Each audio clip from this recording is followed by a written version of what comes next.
Пам-пам-пам. Відзік. Калі ўжо зачапілі Xbox, давай яшчэ раз яго пахаваем. Мы яго працягваем хаваць ужо на працягу. А ён усё курва такая вылазіць з той труны. Мы рыдлёўкай па галаве. Да што ты ўсё не супакойся. Карацей, на гэтым тыдні Microsoft падзялілася сваімі фінансавымі вынікамі працы ў трэцім квартале 2024 фінансавага года. Это крыху адрозніваецца, карацей, каляндарны год ад фінансавага. Яны там неяк па-свойму іх круцяць, як хочуць гэтыя кварталы. Скончыўся ён 31 сакавіка, то бок это з 1 студзеня па 31 сакавіка, як адпрацавала Microsoft. І знянацку прыбытак прыбытак Xbox, і ён вырас адразу на 51%. Зразумела ж, гэта ўсё чакана, бо рост адбыўся за кошт даходу ад Activision Blizzard. Была закрытая гэтая сделка канчаткова. Activision Blizzard афіцыйна стала часткай Xbox, і Xbox змог прадэманстраваць вось такі незвычайны вялікі рост свайго прыбытку. Але што важней, продажы жалеза працягваюць скарачацца. Прытым скарачаюцца даволі такімі, я б сказаў, страшнымі тэмпамі. Таму што за гэтыя 3 месяцы на 30% менш зарабілі на продажах жалеза. Умоўна, гэта нельга, зразумела ж, напрамую канвертаваць у колькасць праданых гэтых кансоляў, але вось на траціну менш на гэтым зарабілі. Пэўна, дзесьці на траціну менш, зразумела, фізічна, у фізічным гэтым выражэнні прадалі увогуле, ў прынцыпе, кансоляў Xbox. З улікам таго, што і мінулы год, 2023, адносна да якога вядзецца вось гэты адлік пра 31%, ўсё ж такі ён таксама не быў нейкім такім, ведаеш, незвычайна вялікім, што яны там змаглі умоўна падскачыць на 100%, потом крыху там на 30% зараз узваліліся, тыпу, перажывем. Але па выніку гэта, вельмі непрыемныя лічбы. І у для іх трэба пазначыць. Так, пэўна. Слухай, з аднаго боку так, з іншага гэта ўсё ж такі шкада, таму што разнастайнасць у гульнявой індустрыі сярод... Канкурэнцыя павінна быць. Так, хацелася б, каб яна была, але чамусьці сваімі ж рукамі Філ Спенсер і Microsoft гэтую канкурэнцыю знішчаюць, таму што хочуць выйсці. Мы ўжо не раз гэта абмяркоўвалі, чаму гэта робіцца, пэўна, таму што яны больш не бачаць мажлівасці расці на кансольным рынку па інстал-базе.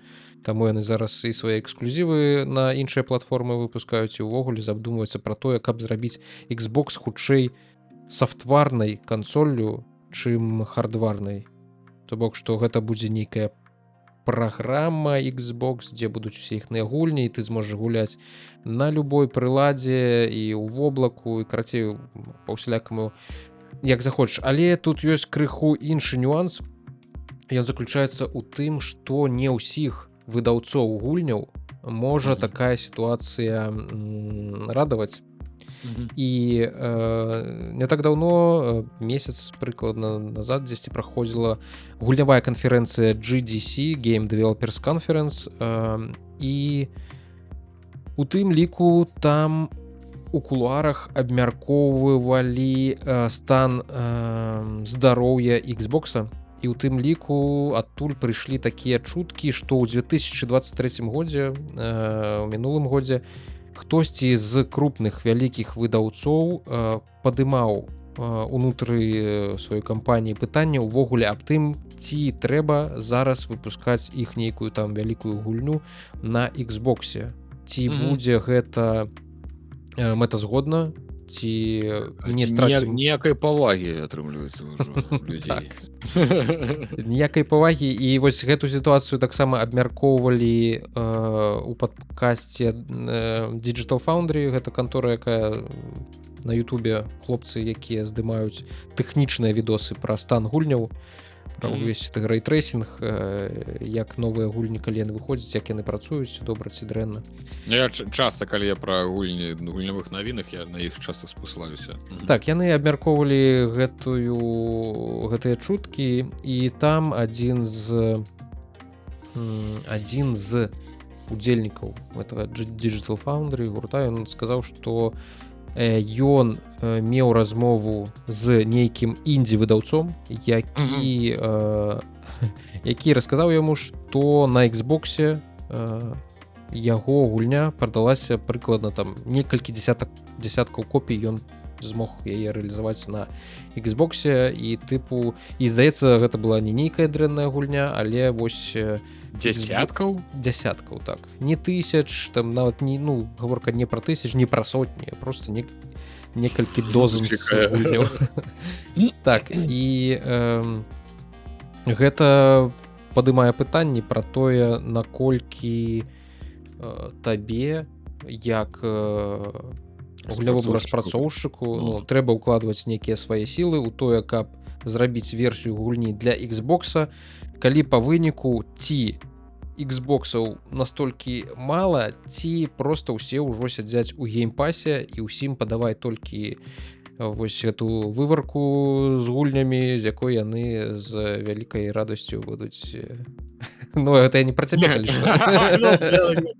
Зняважліва крыху прагучала. Прабачце, так.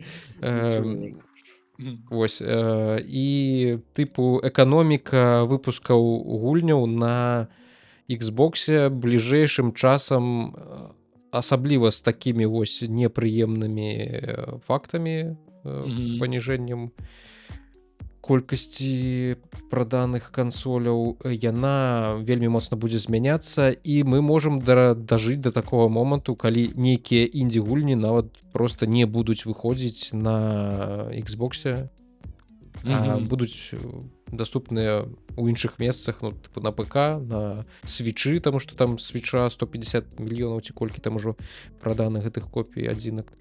І на PlayStation, а Xbox будзе страчваць не толькі эксклюзівы, але і ўвогуле нейкую мульціплатформу. І калі яшчэ вялікія выдаўцы, яны, магчыма, будуць працягваць выпускаць на Xbox'е гульні, таму што для іх гэта хутчэй за ўсё будзе мэтазгодна, але вось такія індзі-распрацоўшчыкі, яны могуць мінімізировать свае страты і выдаткі на тое, каб яшчэ і на Xbox патрапіць, бо для іх гэта не будзе мэтазгодна. Такая вось сітуацыя з Xbox'ом. Будзем працягваць сачыць за падзеннем чорнай скрынкі і тым, што ўвогуле адбываецца. Падзення чорнай скрынкі, глядзіце ў кіно.